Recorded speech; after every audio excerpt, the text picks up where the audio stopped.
ಇದೊಂದು ಗಿಡ ಇದೆ. ಓಕೆ, ಸೊ ಈಗ ಸಾಧಾರಣ ಇದನ್ನು ಒಂದೆಲ್ಗ ಅಂತಾರೆ, ಹೈಬ್ರಿಡ್ ಒಂದೆಲ್ಗ, ಸೀಮೆ ಒಂದೆಲ್ಗ ಅಂತಾರೆ. ಇದು ಒಂದೆಲ್ಗ ಅಲ್ಲ, ಇದು ಒಂದೆಲ್ಗ, ಇದು ಬ್ರಾಹ್ಮಿ.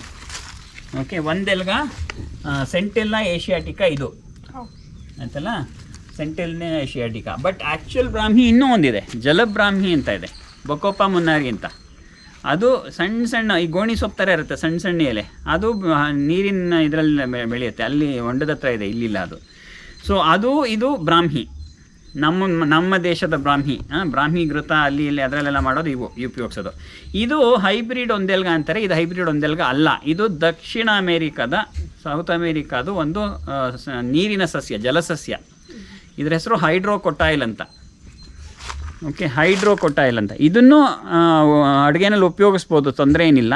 ಬಟ್ ಇದು ಒಂದೆಲ್ಗ ಅಲ್ಲ, ಇದು ಸ್ಟಮಕ್ ಇನ್ಫೆಕ್ಷನ್ಸ್ಗೆಲ್ಲ ಚೆನ್ನಾಗಿ ಕೆಲಸ ಮಾಡುತ್ತೆ. So it is useful but not Brahmi.